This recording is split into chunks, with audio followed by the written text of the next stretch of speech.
Okay, good day everyone. This is your instructor, Engineer Barya. I will be presenting and discussing the Direct Online Motor Starter. Direct Online Motor Starter is one of our activity, and since we cannot do face-to-face, so I will be discussing in video the how to construct, no? And how to connect the direct online motor starter. Now, when we say direct online motor starter, it is a motor starter that is used for low power motors, just like below 1 horsepower or 1 horsepower, pwede siya sa direct online motor starter. And above 1 horsepower, different naman nga motor starter. Now we will start with the materials that we are going to use in constructing the circuit. So number one, we have the circuit breaker. Now, the purpose of circuit breaker is to protect the circuit against overcurrent and against short circuit. So that is why it is important that we have our circuit breaker. And also, one of the functions of circuit breaker, it can be used as a switch. Pwede siya i-on at saka pwede i-off. No? So that is one of the function. Then, we have the fuse.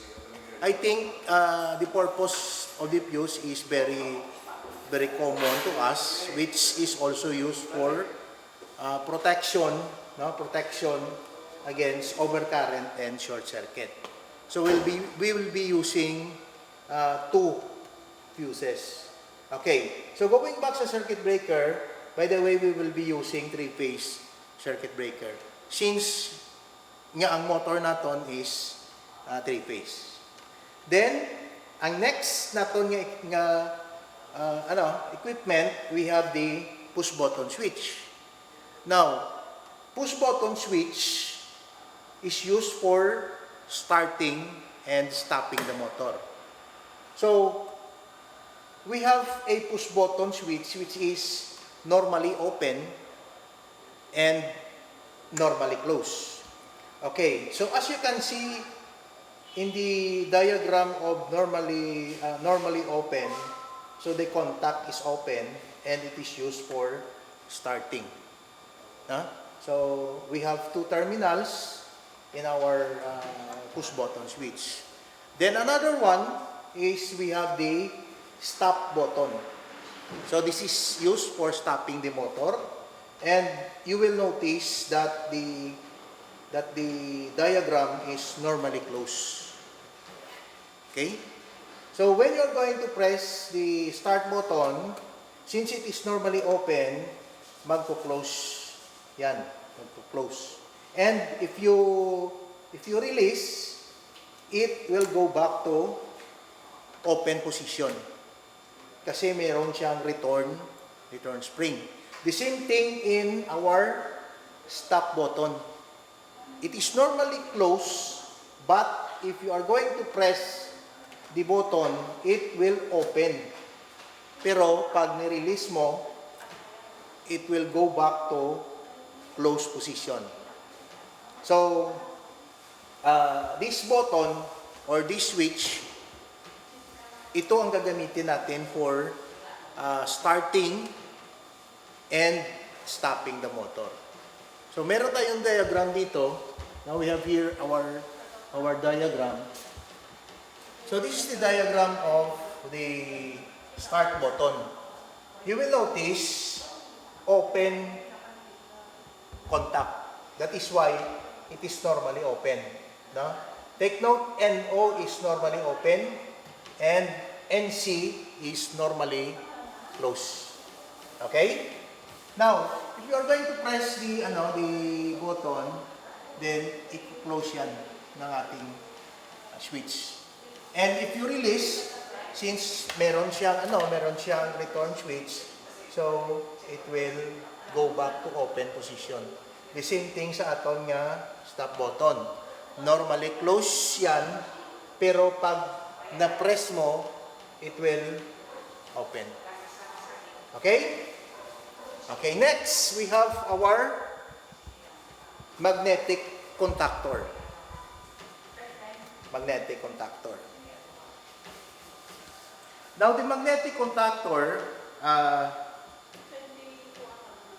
is used for opening and closing the supply of the motor. So, kung sa aton pa, once this is energized, the contacts will close and it will start the motor. Okay, so I will be discussing the terminals of this device. The terminal of these devices, meron siyang normally open contact. These contact are main contact of the magnetic contactor. Because magnetic contactor contains main contact and auxiliary contacts. Now, in the auxiliary contact, meron normally open, meron ding normally close, meron ding normally open, normally close. Now, this one is also auxiliary contact. This one is also auxiliary contact. Now, in this magnetic contactor, we have 1, 2, 3, 4, 5, 6 auxiliary contacts. And it has 3 main contacts. 1, 2, 3. And main contacts are normally open. Okay? Then, A1, terminal A1 and terminal A2, ito yung terminal ng ating holding contact. This is the terminal of the holding contact. Now, what is holding contact? Okay? Or what is holding coil? Holding coil. Holding coil, amo ni siya ang nag-create ng magnet. Okay? Nag-create ini siyang magnet nga once A1 and A2 is connected to a voltage source, say for example 220, what will happen is ma-create ang aton nga holding coil, ma-create ang holding coil sang magnet. Now, once nga mag-create siya sa magnet, what will happen is yung normally open will close. Okay? And normally closed contact will open. So, amo na ang function sa aton ng magnetic contactor. So again, holding coil, once it is energized, now when you say energized, it is connected to a voltage source. Take note, it is connected to voltage source or meron siyang power. Then, holding coil will create magnetic flux, or it will create magnet. So, yung magnet na na-create ng ating holding coil will close the normally open contact. So, pag ganito yung contact, pag na-close, okay?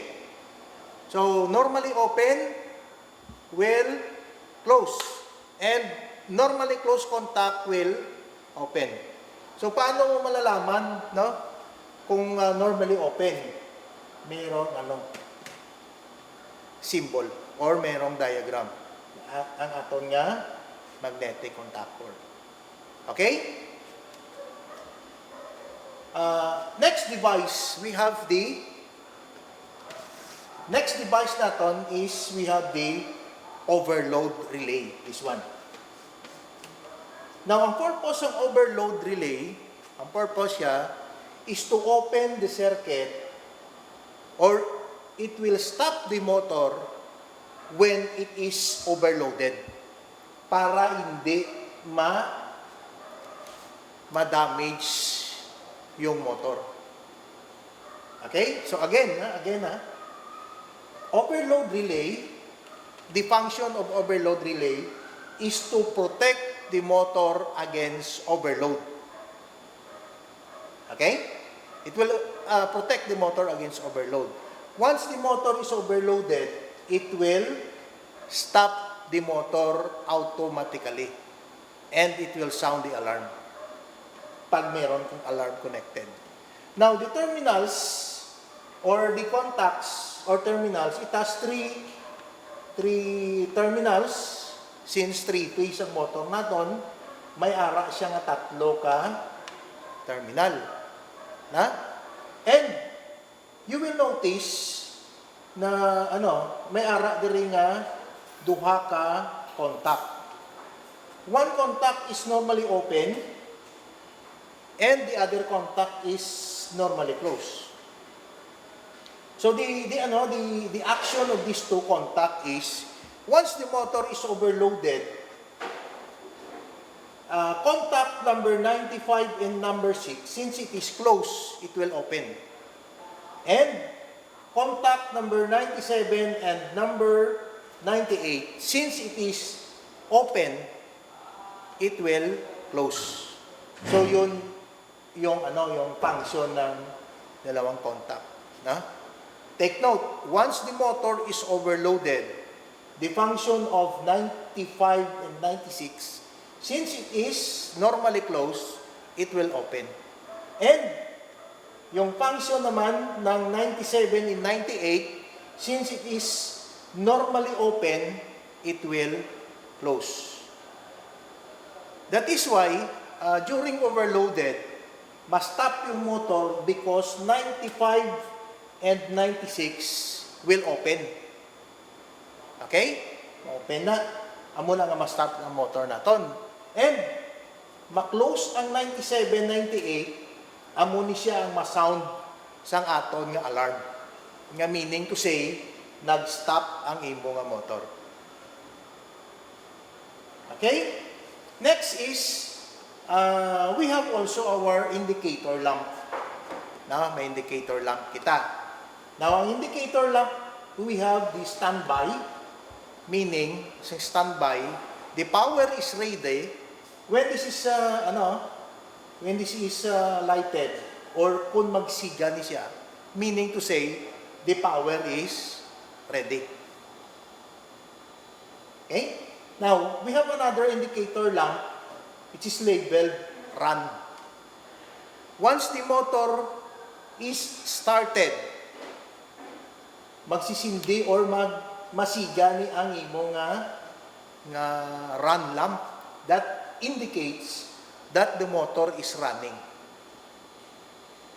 And we have also another indicator which is the lamp and the alarm. Once the motor is overloaded or there's something wrong, magsasound yung alarm or default lamp will be lighted. Okay? So, I have already discussed the by the way, we have also the connecting wires. Of course, we are going to use this to connect those components as our direct online starter and also our motor. So, we will be using our connecting wires. Okay?